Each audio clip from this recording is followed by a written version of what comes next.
historiador, crítico literário e jornalista Sérgio Buarque de Holanda é um dos fundadores do PT, Partido dos Trabalhadores. Ele vai se formar em Direito pela Universidade Federal do Rio de Janeiro, onde vai obter o título de bacharel em Ciências Jurídicas e Sociais. Nos anos seguintes, ele trabalha como jornalista e faz uma breve passagem por Berlim. Em 1930 ele volta e em 1936 ele lança seu principal ensaio, Raízes do Brasil. Aura de 1936. E teve várias edições futuras. E neste vídeo nós vamos trabalhar com a edição comemorativa de 80 anos.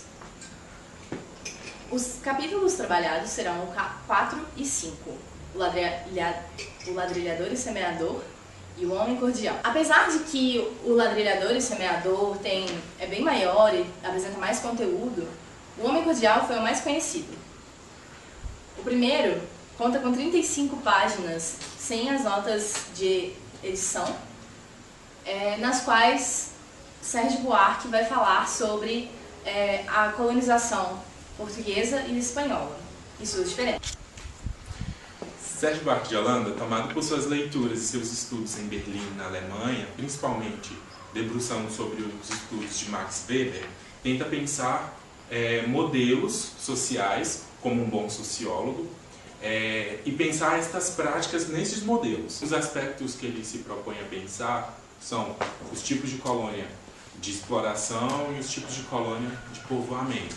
Trilhador espanhol que está comprometido com a racionalidade, que está comprometido em fazer uma nova Espanha dentro da sua colônia. E o outro sentido que ele analisa no seu texto, outro modelo, o modelo português, que é o do semeador, que não está compromissado em fazer um trabalho racional dentro da colônia, que não está compromissado em ter um rigor dentro da sua colônia, apenas explorar. E isso reflete nas condições que se tornam o Brasil da atualidade, que se torna o Brasil da atualidade do Sérgio Buarque de Holanda.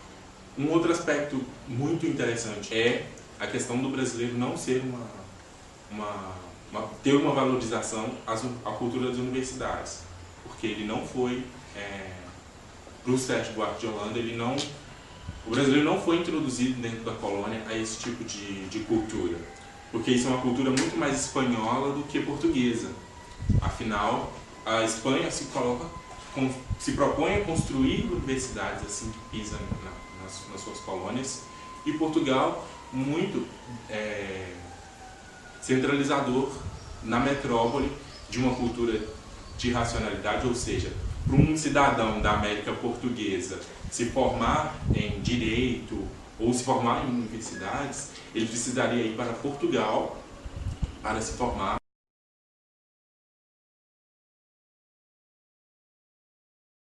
No capítulo do semeador e ladrilhador, Sérgio Buarque fala das diferenças entre a colonização portuguesa e espanhola. Segundo ele, o português é um semeador, porque ele explora o Brasil, explora o território brasileiro de forma a semear várias cidades, como alguém que planta uma plantação. Isso se dá de uma forma muito desorganizada, o que, segundo ele, é possível de se ver nas cidades. Enquanto o espanhol é um ladrilhador. Ele cria as cidades de uma forma organizada para que haja uma sociedade de fato. Dessa forma, o espanhol cria colônias societárias, enquanto o português cria colônias de exploração. Ele não pretende ficar aqui por muito tempo, quer somente tomar as riquezas dessa terra e voltar para Portugal. Posteriormente, ele vai discutir sobre a religião e como ela é diferente nas duas colônias. Ele diz que os portugueses são muito mais ambivalentes e não unem os índios como os espanhóis. Eles não trazem para cá o Tribunal de Santa Inquisição e os jesuítas são bem mais maleáveis. Isso acontece porque os espanhóis têm um espírito muito mais aventureiro e querem negociar com os índios para conseguir o que pretendem nessas terras. Enquanto o espanhol vem para uma cristianização muito mais efetiva, segundo Buarque.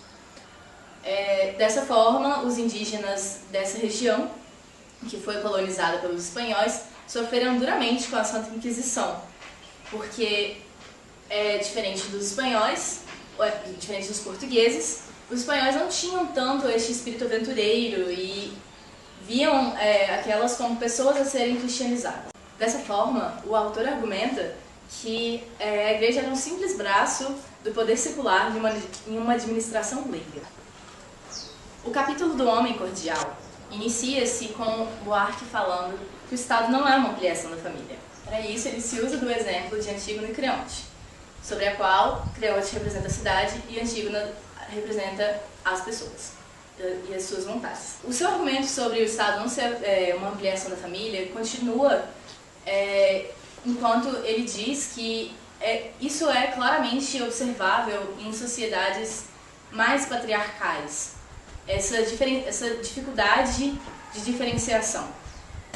Isso porque as pessoas em uma sociedade mais patriarcal e rural têm uma dificuldade maior em desvencilhar-se dos valores estabelecidos em sua família e em sua pequena sociedade para inserir-se em uma grande sociedade. Mais pra frente ele vai argumentar que o principal homem social e político é um homem órfão, porque ele não está preso aos valores de sua família.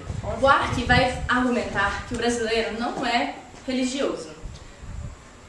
Essa é uma argumentação muito forte e controversa. Afinal de contas, o Brasil é um dos países mais declaradamente católicos do mundo. Segundo ele, o nativo dessas terras tem uma imensa dificuldade em seguir os ritos propriamente. Isso se dá pela sua necessidade de familiaridade com as instituições. Este argumento vai completamente contra o argumento de Gilberto Freire, que enaltece a questão do sincretismo religioso brasileiro. Buarque faz uma leitura acrítica a diversos viajantes que aqui vieram e disseram, com base em uma moral protestante, que as pessoas dessas terras seriam incapazes de ter um rito verdadeiramente cristão. Em suas palavras, o clima tropical não é favorável para a formalidade dos ritos nórdicos. É curioso que um pesquisador tão influente como Holanda faça uma leitura tão acrítica desses viajantes, haja vista que seu predecessor, Gilberto Freire, já havia argumentado contra esta leitura acrítica. Contudo, ele se afasta completamente de Gilberto Freire, inclusive na primeira edição, e esta parte foi removida em edições posteriores. Holanda faz uma crítica direta a Freire nesta questão da religiosidade. Sérgio Buarque, nesse capítulo, ele fala de como quando as leis gerais suplantam as leis particulares, mudando o sistema de relação entre o empregado e o empregador, que antes existia nas leis particulares, que eram um sistema mais familiar e que tinha muita conversa entre o empregado e o empregador, que eles dividiam quase as mesmas funções e havia pouca divisão de hierarquia de funções.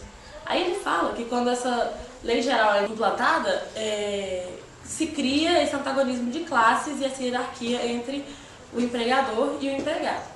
Para o funcionário patrimonial, importa mais a confiança que o empregador tem sobre o empregado do que propriamente dita as suas habilidades e as suas competências para determinar essa função. Sérgio Buarque fala que no Estado burocrático real deveria acontecer dessa maneira, de as habilidades e as atribuições e competências de uma pessoa deveria ser mais importante para ela ser empregada nessa função do que essa confiança pessoal que o empregador teria sobre esse empregado. Justamente por apresentar uma religiosidade superficial e íntima, não seria esperado que a sociedade brasileira criasse uma moral religiosa para servir de modelo para a sociedade brasileira se espelhar. Mas é justamente isso que acontece e é justamente isso que o Sérgio Buarque aponta quando ele traz relatos de viajantes do exterior que vêm para o Brasil e participam das missas e das celebrações religiosas, e eles escrevem que justamente acharam essas celebrações muito íntimas, muito pouco formais, por se tratar de uma celebração oficial. Então, seria esperado que a sociedade brasileira, sendo uma sociedade muito religiosa, se espelharia na forma que eles tratam a religiosidade de maneira pessoal na sociedade. Mas acontece justamente o contrário, quando, de forma geral, se espera que os brasileiros ajam de maneira formal e conforme as regras da Igreja Católica que realmente seriam impostas. Isso porque a cordialidade a qual ele se refere vem do latim corus, significando coração. E apesar de que sim, o coração é capaz de amar, ele também é capaz de ódio e indiferença. Logo, é incompatível dizer que o homem cordial é um homem necessariamente bom. Em seguida, dá um exemplo de como os japoneses são polidos, os brasileiros são educados e intimistas, mas não necessariamente polidos. Porque mesmo que ele possa pegar algumas partes dessa polidez quando lhe convém, ainda assim não significa uma polidez burocrática como o japonês.